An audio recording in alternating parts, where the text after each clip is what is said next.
Hey everyone, welcome to Time to Thrive. This is your host, Bethany Meadows. As a business owner, you are the ceiling for your business. This means in order for your business to grow beyond status quo, you need to build your skills. Things like leadership, communication, negotiation techniques, and others. Our guest today is going to help us discover what skills we need and how to elevate them. Mark Herschberg is the author of the Career Toolkit, a book that addresses a wide range of skill sets needed to accelerate your career, whether that's in the marketplace or as an entrepreneur. He is also the creator of Brain Bump, an innovative app that helps users retain what they read and hear. Mark holds 3 degrees from MIT and for the past 20 years has taught annually at MIT's Career Accelerator program. At Harvard Business School, Mark helped create a platform to teach finance at other prominent business schools. So I'm pretty sure we know who the smartest guy in the room is right now. Welcome to the show, Mark. Hi, thanks for having me on today. Normally we do this random question thing where we have you pick a number between 1 and 5, and I have these little cards with questions on them. But I saw something about you that I just couldn't let it go by. And so instead of doing a random question, I wanted to ask you about this fun fact that you were a top-ranked ballroom dancer. I was indeed. What most people don't know is MIT actually has one of the top ballroom dance teams in the country, or at least did back when I was there. Oh, And wow. Okay. you don't think of MIT for sports. We have a Right. couple. Our bowling team was very good. Our pistol team, we're good in a couple kind of non-standard sports. We're D3 in most things, but we're good at those. And our ballroom team, we've produced some national champions. I was lucky to be around and on the team when we were really, I think, at our peak. They might still be today. And I went to national championships for many years. I competed all over the country. It was one of the best things I ever did for myself as a person and even for some of my own professional development. So I'm very glad I spent those years doing it. So you were a top-ranked ballroom dancer before ballroom dancing became like this big thing, right, on TV and such now.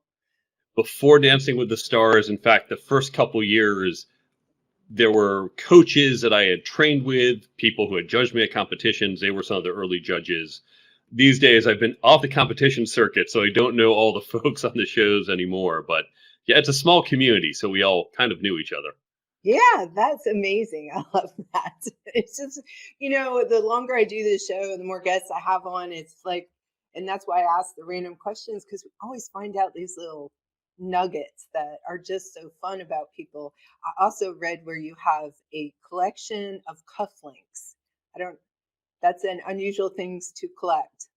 How did you get started doing that? It came from my ex-girlfriend who was encouraging me to wear French cuff shirts. And it goes even a little further back where I knew I needed to dress better. Because coming out of MIT, working in tech, t-shirts were fine. And I am Right. generally a CTO. I could still wear t-shirts today. But I remember I was consulting at NBC, and I made a comment to her. My girlfriend at the time was on Wall Street, so they always dress up there. So Hmm. it's interesting. All the directors wear French cuff shirts about 30% of the time, the VPs about 60% of the time, and the GMs about 90% of the time. She said, yes, this is what I'm trying to tell you. You have to dress for the job you want, and we need to get you fancier shirts. So for my birthday that year, she bought me a bunch of French cuff shirts. And I started out with a few basic cufflinks, the standard square, the knot. But then I found what most people call novelty cufflinks. And I love them. I have over 400 pairs. If Oh, I'm going wow. off for sushi tonight, I'm going to go put on my sushi cufflinks. If I am getting on a plane, I've got my plane cufflinks. I've got cufflinks for all sorts of occasions. And of course, for this show, now those listening on the podcast can't hear it, but those watching on video, I have my Career Toolkit book cufflinks. And these are custom cufflinks that I a friend love got it. me when my book came out to celebrate the book. That's amazing. Okay, I love it. Ballroom dance, and what makes it even more amazing is your degrees are in physics, electrical engineering, like very analytical type, um, areas of specialty. But you have a creative side too, as we can tell from the dancing and the cufflink collection. One of my favorite topics of all time to talk about is content marketing. Why do you think content is considered king in today's marketplace, and what role do you think it will play in the future? When you look at how sales works today, it's no longer simply, hey, here's a product, buy, buy, buy. That was marketing literally 100 plus years ago. But now, of course, a lot of sales for bigger ticket items, whether we're talking about a car or services that I know many of your audience members do, it's a consultative process. It's helping to inform the customer and let the customer decide instead of just beating them over the head into submission. Right. So we need to do that by providing content that takes the purchaser across the buyer's journey and providing the most relevant content at that moment to help move them along in their decision making process and ideally move them along towards our particular product or service.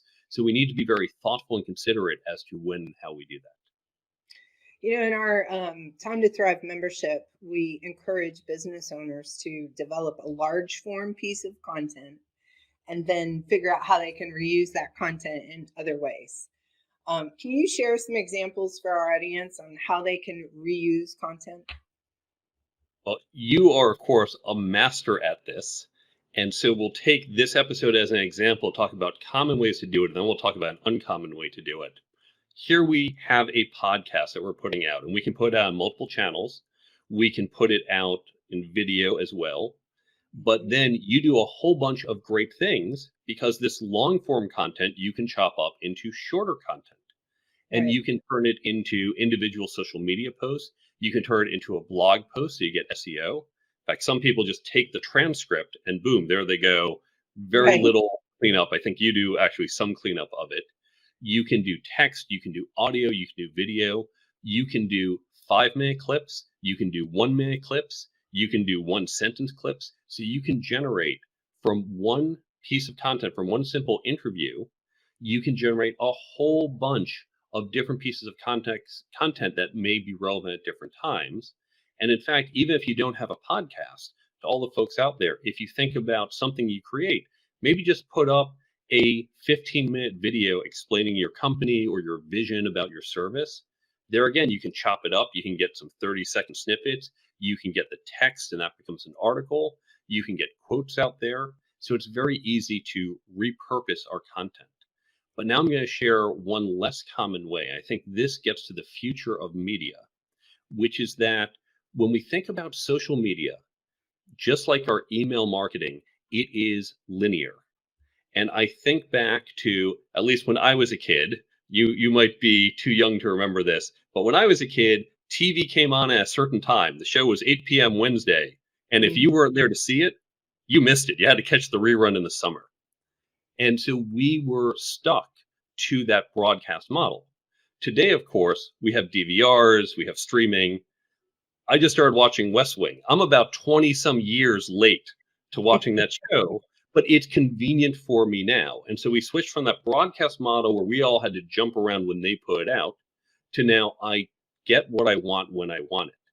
And if you think about social media or email marketing, you might put something out about, hey, here's how to attract new customers. Okay, that's a great piece of advice. You post on social media, you send in an email. Half of your potential audience, they're not paying attention to social media or email that day. They're busy. They don't see the noise. Even if they see it, yeah, that's great. I don't need new customers right now. I need to service my current ones, or I need to hire more people or get financing. So they ignore it. And no one's going back saying in 6 months, now that I need new customers, oh, let me go through your old podcast. Let me go through your old social media posts and let me find something. So instead, what we want to do is take all this content and allow it to be findable in a way where we can pull. So your potential customer can say, now, today, this moment, I need this information. I need advice on getting new customers. Can I pull that to me when it is relevant? And so we need to shift our media distribution channels from this push model to a contextually relevant pull model. And that's going to make our content land in a much more relevant way to our audience. Wow, that's a great insight. You've talked about how content creators can engage their audience during the creation process. Can you tell me more about that idea? I did my book, and during the process, instead of just saying, well, here's my book, and I came up with a cover, I came up with a title, and of course, we had professionals do that because I'm not good at either of those. But when you go through that process, so cover design, for example, you get the professional cover designer, and she or he will come up with a whole bunch of concept designs. Say, what do you think of this or that, and get your input. I could have given my best guess, but honestly, this is not my strength. So I said, let me go out into the audience. We know in marketing, we do A B testing. Let me run two different campaigns and Right. see which one gets better response. And then, of course, I go with that one. I did something similar. I created panels of people and surveys and said, here are my cover designs. What do you think? One thing I missed, my personal favorite cover design, a lot of women, it was a guy with a cape, a like business guy walking up some stairs with a cape. And a lot of women said, well, it feels a little sexist, not necessarily in an offensive way, but in an exclusionary way of it's Right. classic business guy. You know what? I didn't see that.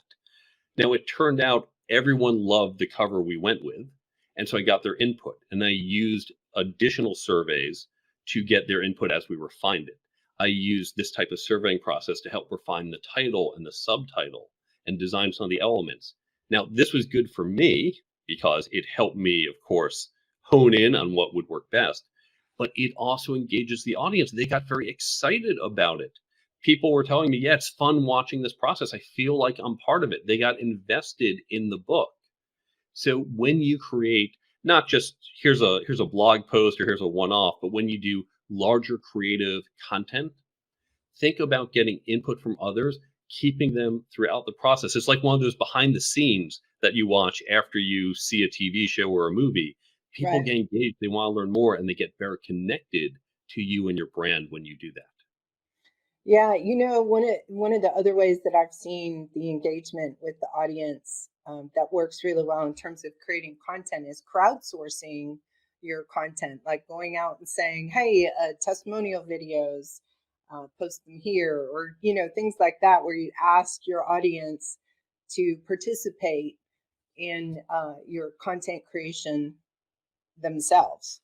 Um, GoPro is probably a great example of that, because they people love sending in their GoPro videos of them surfing or doing all these adventures, and then GoPro can turn around and use that as advertising, as social proof of their product. So I think that's really cool. Um, Not everyone is comfortable hosting a podcast or writing a book. What do you think the best way is for a business owner to determine what large form piece of content is right for them? A really good question, and it depends upon your business needs. I'll give you an example with podcasting. There are podcast hosts and there are podcast guests. Well, aren't they can't we're both on a podcast, but in Right. fact, the experiences have different motivations generally. Podcast guesting, for example, is when you just need to expand basic awareness. It's going out there, folks listening. I'm sure you've never heard of me before. And now you've heard of me. Okay, great. I've heard of Mark. And for something where I'm just trying to raise awareness, maybe if I was trying to get you to sign up for an email list or follow me on social media or buy a book, okay, that's doable in a hit and run appearance because most folks probably aren't going to follow me around and hear me again. I hope that you do. I think there's good content, but let's be honest, most of you aren't saying, oh, I gotta follow this guy. So at best, maybe you'll buy my book. Now, on the other hand, if you're a service provider, if you have a high ticket value, and I'll note, by the way, I I build tech startup companies, so I don't consult based on my book. My book is about career skills, but I'm not a career coach. I'm not an executive coach, so I have nothing to sell there.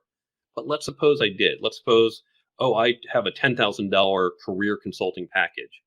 You're not going to hear me once on a show and say, hey, Mark sounds pretty smart. I'll give him $10,000. That's one of those big ticket prices where you say, okay, I've got to go through this buyer's journey. I've got to get more comfortable with Mark, with his brand to see if he's really worth it. That involves repeated engagement.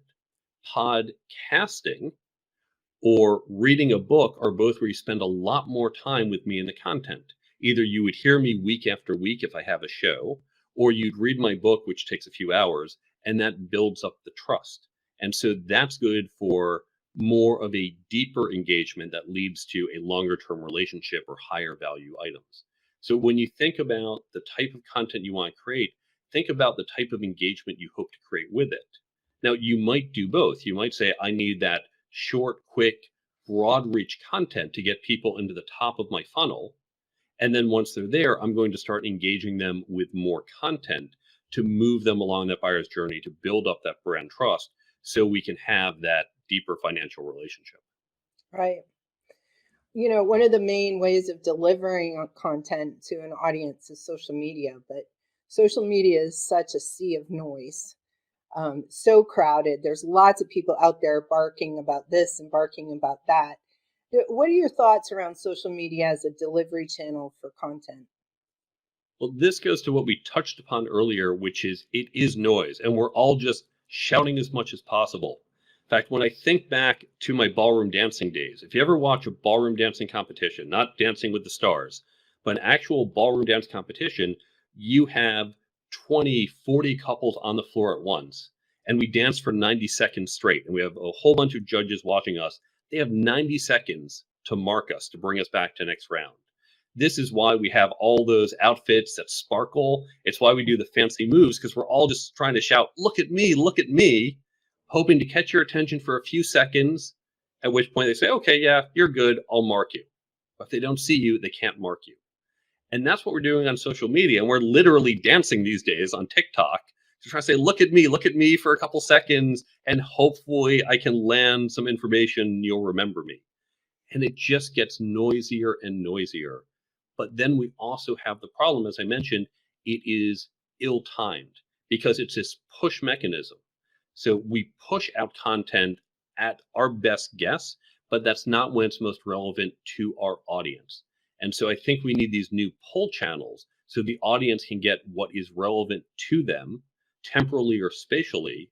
So that's going to land much better, be much more relevant for them, but also produces that better association with our brand. So, oh, I am so glad I got this now. This is so helpful. I like that brand. Right.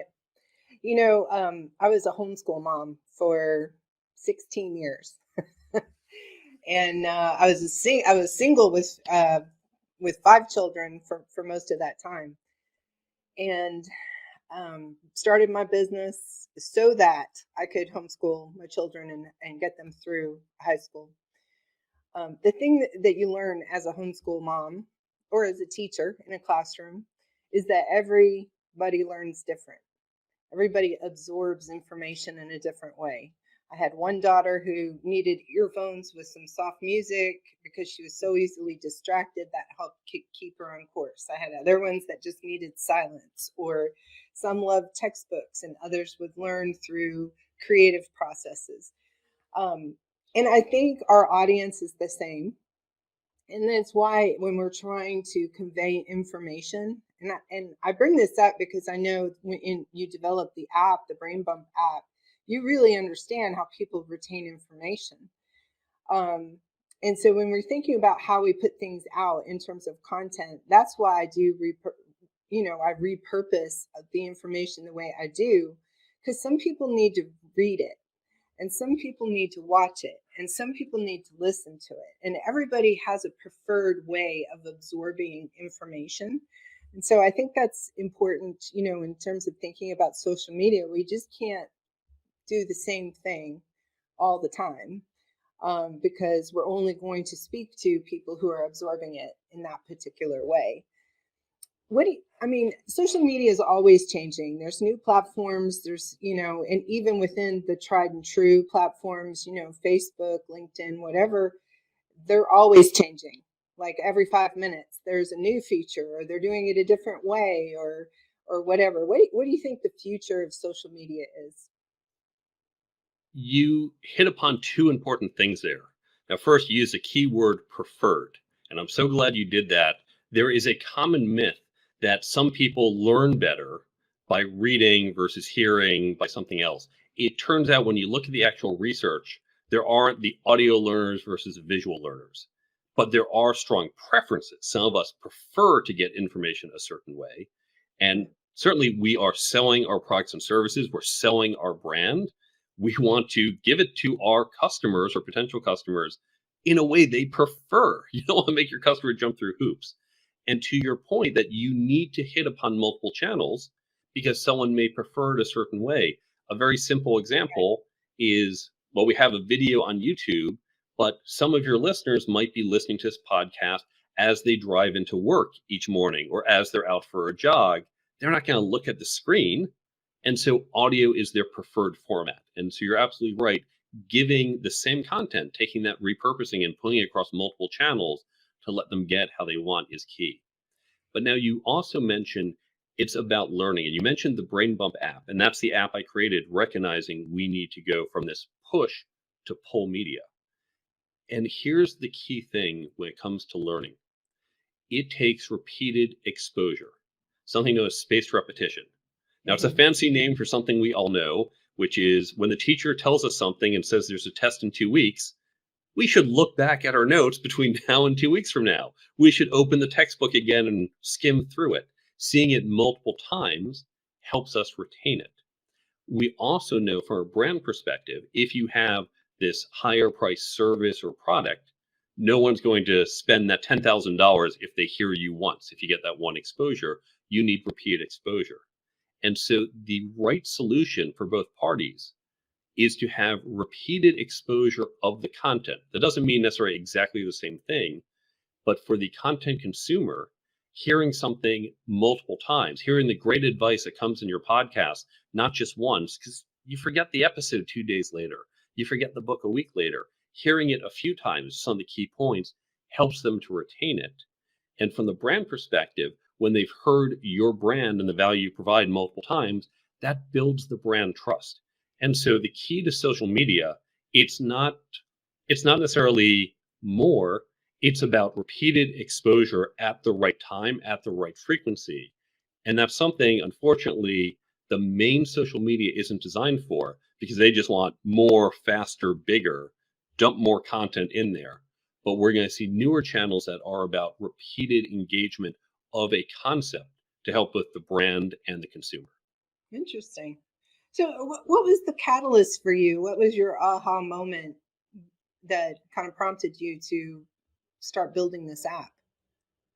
My neighbor, who's a marketer, when she heard I was doing a book, said, "You should build an app." I said, "Okay, great. What should the app do?" I said, "I don't know, build an app." Great, really helpful. That's like saying you should be a best-selling author. Oh, okay, I'll put that on my to-do list. But I started to think about what are the needs? What helps? And I know from decades of teaching, and I know from my own experience reading books, how often do we read a business book or self-help book, and we do forget it a couple weeks later. And so the problem is we don't retain it because we don't have spaced repetition. The other problem is that where you read information isn't where you need information. So for example, in my book, there's a chapter on networking skills, what to do, very specific things you can do to be more effective at networking. You're probably going to read that sitting at home. Well, you don't need to network with your dog. Your dog knows you pretty well already. You're going to need that a month later when you go off to some conference. And now you need to network with people, but you forgot it all. So what if you could get those tips just in time, have them right in your pocket? In theory, yeah, you can have the Kindle book, you can open it up, you can skim through it, but that's a pain. That takes way too much time. So if you could take the key points, what you'd highlight in that book, and have them accessible within seconds right before you walk into that conference, that would be valuable. And really, when I came up with this, I said, well, someone surely did this. But it turns out no one did. I was shocked. So we filed a patent on it and we created the Brain Bump app. So it's like a combination between a book summary app, a flashcard app, and a daily affirmation app. So you get the key ideas, like things you would highlight in a book, quotes that you'd pull out of a show like this, the key takeaways. They're all in the app. They're all tagged by topic. So you can get the networking tips before you go into that conference, Yeah. or whatever tip is relevant. Or What you can do is say, I am a new leader.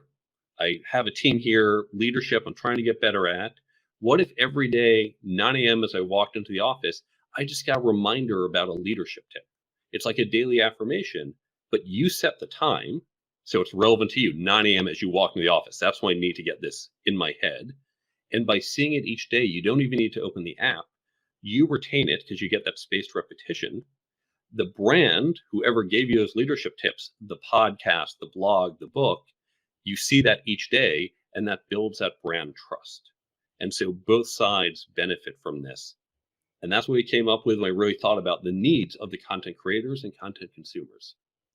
Very cool. Very cool.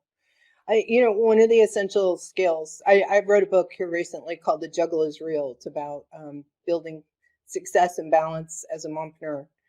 And I did a whole thing about the number one skill that everyone needs to have is lifestyle learning.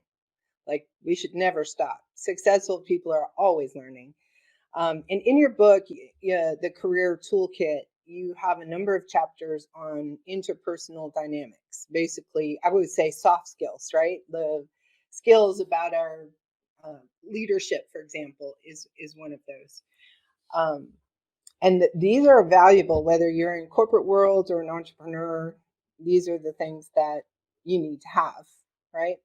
One of those is communication, which everyone agrees is vital for success. Because if you struggle to communicate your ideas, it's going to be hard to get your point across. If you believe that we can be better communicators if we learn to identify the lens through which others see the world. Tell me more about that idea, because that's a little off from, typical corporate communications 1, 2, 3, right? You're talking about empathy, and you're talking about understanding where others are coming from so that you can speak to them, have a message that resonates with them. That's right. Now, in the book, I try not to repeat all the trite stuff that you can get elsewhere. So, just as another illustration before I get into communication, there's a chapter on interviewing. Well, there's lots of content on how do you answer this question as a candidate. What we don't see a lot of is I have to interview someone. I'm the hiring manager. We have very little training on that. That's the missing skill. So, in my book, I try to hit the skills that you don't necessarily, or the way I approach them are not the things that you've probably read 17 times in other blogs and books. When it comes to communication, that is a broad topic, but the real fundamental essence I get down to is looking at these different lenses. So here's a very simple example. Let's just put the world into two simple buckets, left brain, right brain people. Obviously, it's not so binary, but this works as a model. Imagine you have to pitch an idea. You've got a new strategy for your business or for a customer, and you're pitching it, and your boss is an extreme left brain person. I always think Sheldon Cooper on The Big Bang Theory, because I went to MIT and we have plenty of people like that. How would you pitch this idea to Sheldon Cooper? You'd probably come up with a very thorough, organized, logical argument. You'd have slides and bullet points and sub bullet points and point by point, and you'd go through it one by one, and that's how you'd convince him. Now imagine the polar opposite, an extreme right brain person. Imagine that creative visionary who forgets his own phone number. How would you pitch to that person? Would you have the same 17 slides with all the points and subpoints? Right. That's not going to work. You're going to use a very different approach, even though your message is the same. How you communicate. In fact, this goes back to what you said earlier, that some people, they like to hear things through one channel or read things through another. It's their preferred learning. And so here as well, how people like to consume information, how they like it organized intellectually is very important. And to give you an example how to think about this, imagine I went to France, and I'm going to give my talk to an audience there. I unfortunately don't speak French, so I'm going to have to speak English. Thankfully, they all know English, but it's not their native language. So everyone listening has to receive in English, spend a little mental energy translating it into French, and then think about the idea. There's that mental tax. I think that like your CPU is now spending 20% of its time not solving the problem, but doing other stuff. Right. If I could speak French, I get 100% of their cognitive focus. 100% of their CPU is just focused on the message, and that's what we want. So if I could, I'd prefer to speak French. And what we can all do is say, I would prefer, knowing how this client likes to receive information, I'd prefer to engage, deliver the information in that left brain way or that right brain way. And you can do more complex models. I get into it in the book, but that's the general idea, that you want to really communicate differently to someone's preferred mode of thinking. Interesting. You know, I used to do, I used to train sales teams. And one of the techniques that I would teach them is how to identify direct and indirect, open and closed, and put it on a grid. And then we called them an animal name. So you had your owls, which were your numbers people, the people who needed data, and you had your bulls, and they were like, I'm on the clock, get to the point, you know, those kind of people. They don't want to hear about your family, your kids, and they don't want to be asked about theirs. They just want to get to the point. Tigers, those are usually the salespeople, because they're the personality, they're open, they're, you know, they're direct, they're open, they'll talk about anything, anyone, anytime. And then you have the lambs, which initially look like a tiger, but they are a lot of times they're the what do you call it? The China egg, the people that will never close, but they keep telling you they're interested. You know, so I think it's interesting. You know, the thing that I was trying to teach in that was, you may be here, but that's, you know, but you're talking to people who might be an owl and needs the information, or might be a bull and doesn't want to hear about your kids. So it's just understanding who you're talking to, and that's what you're talking about in terms of just through the lens of where's everybody at. And this applies whether we're doing a formal talk in front of an audience or firing off a quick email, whatever the channel or the scope, keeping that in mind, keeping your audience in mind and how you'd like to get information, makes you more effective in delivering that information. Another skill you talk about in your book is networking, which I found it interesting, the ones you chose to put in your book, because it's not typical. And a lot of people confuse networking and socializing, I think. You know, to them, networking is going to the lunch and learn, or the coffee, or the chamber meeting, and chatting up with everybody. I believe networking is strategy, and therefore you need to have a goal before you go to the event, and know who you want to talk to, and be very intentional about accomplishing the goal, the reason you're going.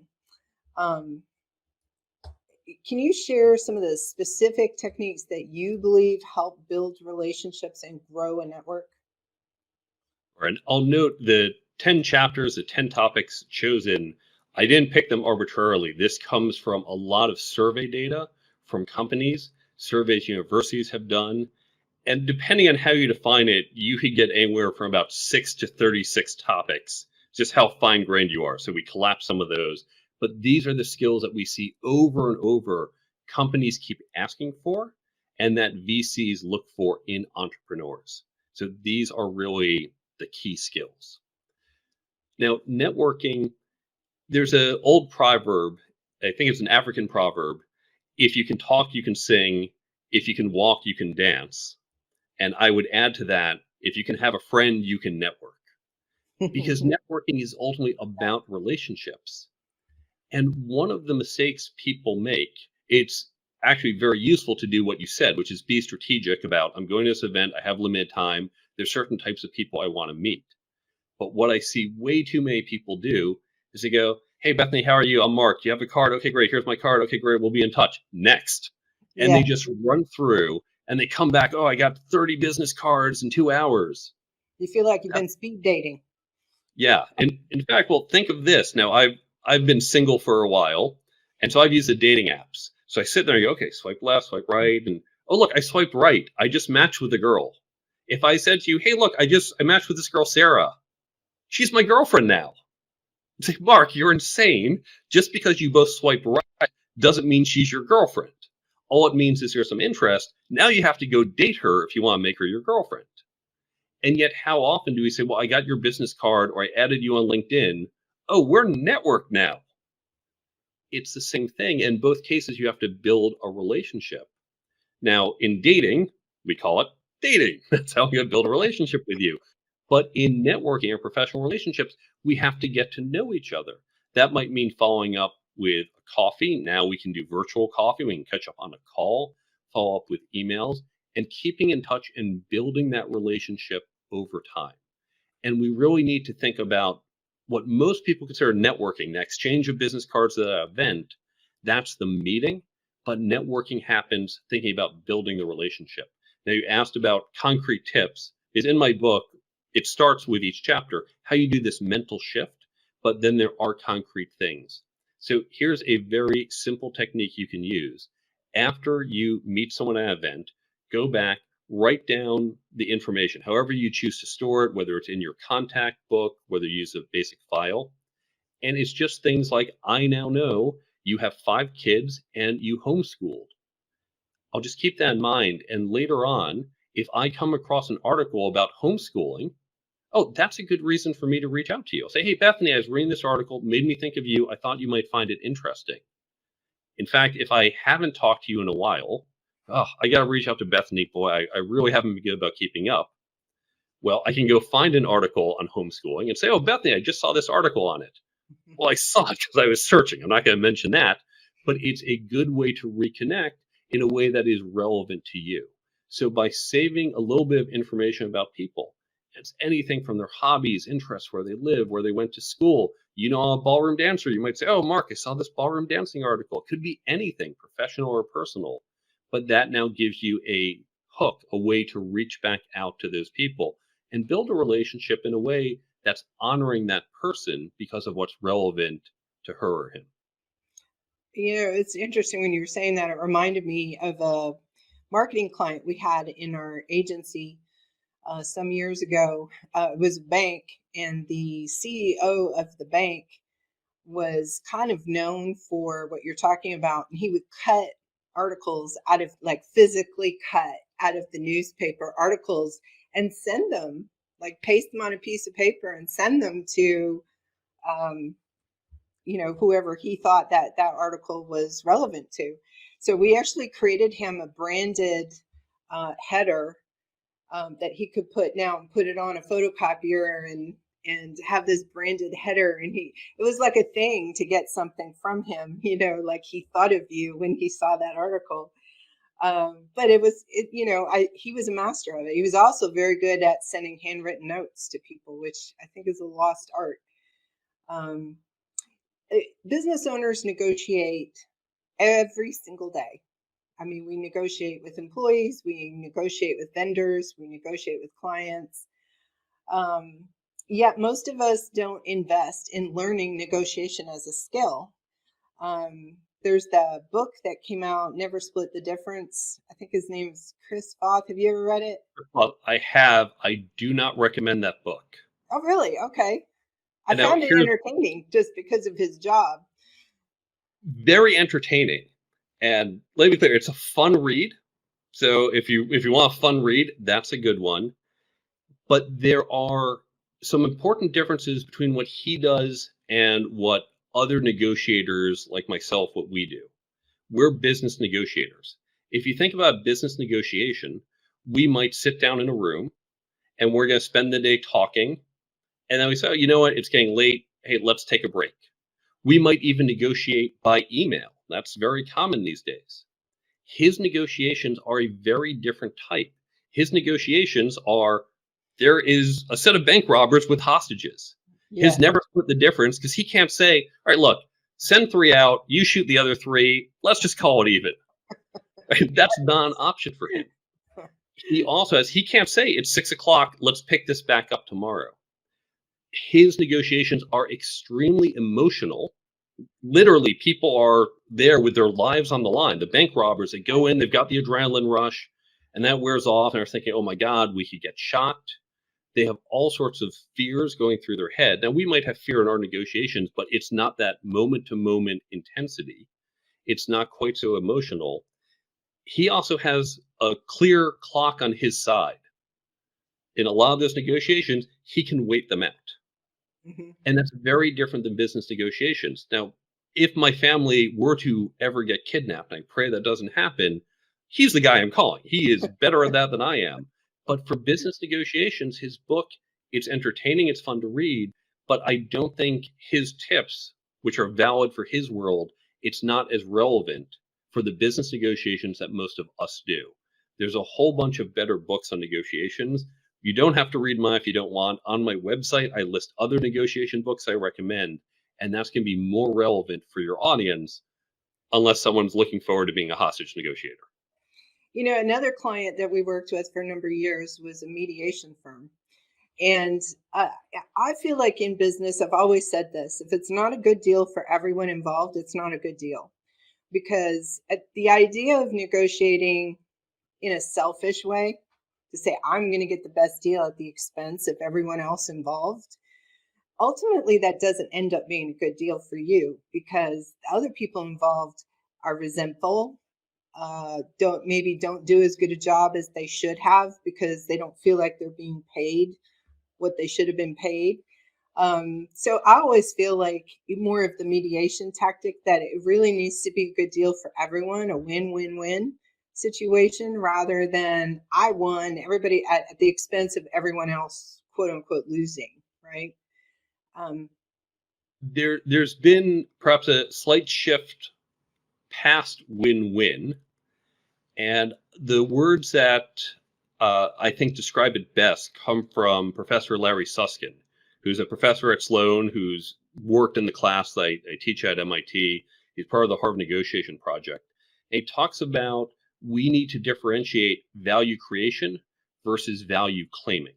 So when we sit down at the table and we negotiate together, I want to enlarge the pie as much as possible because a bigger pie means more for all of us. But at the same time, I still want to grab the biggest piece I can. And so you might feel, well, Mark, you tripled the size of the pie, but then you took 90% of it. But hey, that's still better than if we hadn't tripled the pie at all and I gave you 10% of it. So you might feel, hey, you got a lot more and this doesn't feel fair from an equity standpoint, even though you're better off in that. And my job is to get the biggest piece I can. Now, we also have to think about, you bring up a good point about people don't like you and your reputation. And this gets into what we call single round versus multi round negotiations. Because if you are my supplier, you know what, I've got to work with you for a long time. And we see this eventually. We saw this happen with some industries and unions. It used to be the company and the union would say, like, oh, let's screw the other guy. Well, guess what? 5 years from now, you're back at the same table. You both succeed or fail together. Stop just trying to maximize your value this round and recognize that long-term relationship. That's very different from a one-off type of experience where I know I'm never going to interact with you again. So I might as well get the best I can. That's the experience if I'm buying some right. used furniture from you on Craigslist. Yeah, have a nice life. I don't care if you're happy. I just want to save money. That's funny because I've got a lot of stuff on Facebook Marketplace right now that I'm selling. Um, I love that you included ethics as a chapter in your book. That's something that isn't talked about enough in business. And I feel like without our integrity, we have no credibility at all. Our word is our bond. If people can't trust us, they're not going to come to the table and work with us. But why did ethics come to mind when you were writing your book? What kind of prompted? I know you mentioned earlier about you did some research, or I'm just really curious because people aren't talking about ethics. They're not. It's on the list. When we see the lists that companies put together, ethics is on there, but I kind of get the sense it's the redhead stepchild of the skills companies look for because they're very interested in leadership skills or negotiating skills or team building skills. Oh, yeah, ethics is good too. And I feel the way you do. It is ignored far too long. I have seen unethical behavior at far too many companies that I've worked at, and it frustrates me. I put a high premium on my own ethics, and so I get very frustrated. I know people want ethics, but it's hard. And it reminds me of my other job. I mentioned I build tech startups. I do cybersecurity. Everyone likes cybersecurity. Everyone wants to be secure, but they either don't know what to do or they can't do it in a cost-effective way, and that creates all sorts of privacy and cybersecurity problems. Ethics is the same way. Everyone wants ethics, but they're either not sure how to be ethical. There are some obvious clear areas about what's ethical and what's not, but it's not clear in some of these grayer areas. We don't have clear guidance, and it's costly sometimes to even just investigate and think about where's the line or how do we set it up to keep people more ethical or keep organizations more ethical. So we need to really talk about this and invest in this a little more to lower that cost. The same way cybersecurity has gotten easier for people because we put out more tools and more guidance, we have to do the same thing with ethics. And I think we can improve individually, in our companies, and as a society. Well, as a business owner, and I know with a lot of other business owners out there, sometimes we can get hungry for a piece of business. And then maybe the person that we're going to be doing business with maybe has said a few things that makes us uneasy about their particular brand of ethics. One thing I've learned over the years, if you swim with a shark long enough, it will bite you. And it's not worth that piece of business because you'll end up in a bigger mess, potentially a lawsuit, and so on. I remember years ago, one big example of that, I'd gone to dinner with this particular gentleman that our company was going to do business with. And this was before I was a business owner.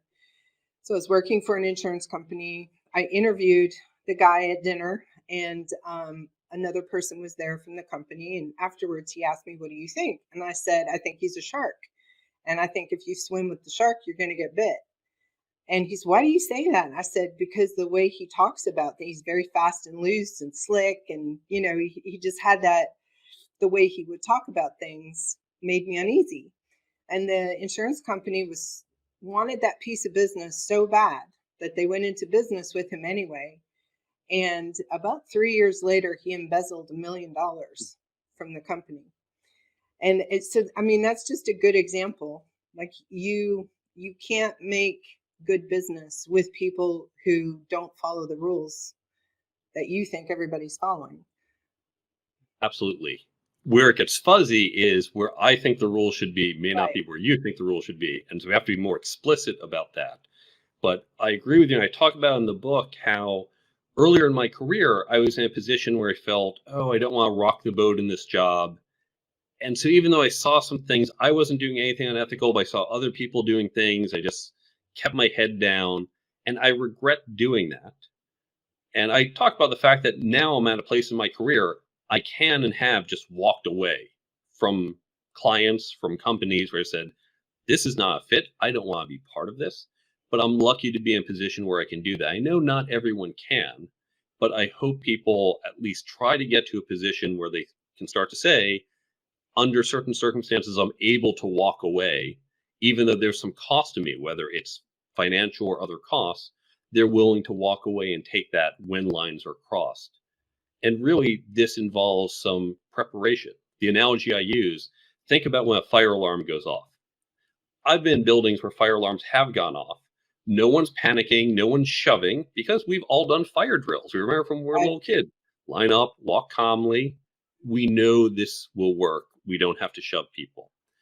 When the ethics alarm gets tripped in our head, we go, oh, something's wrong.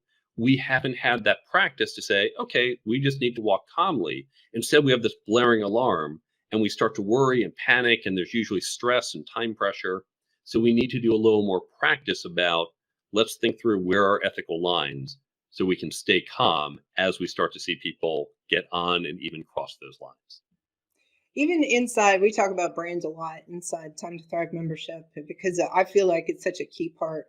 And part of that is attracting customers to you, attracting the audience that best aligns with your values. And that being part of your brand and being able to communicate it, it will pull people to your company that align with your morals and brands. And I guess that's a big part of it.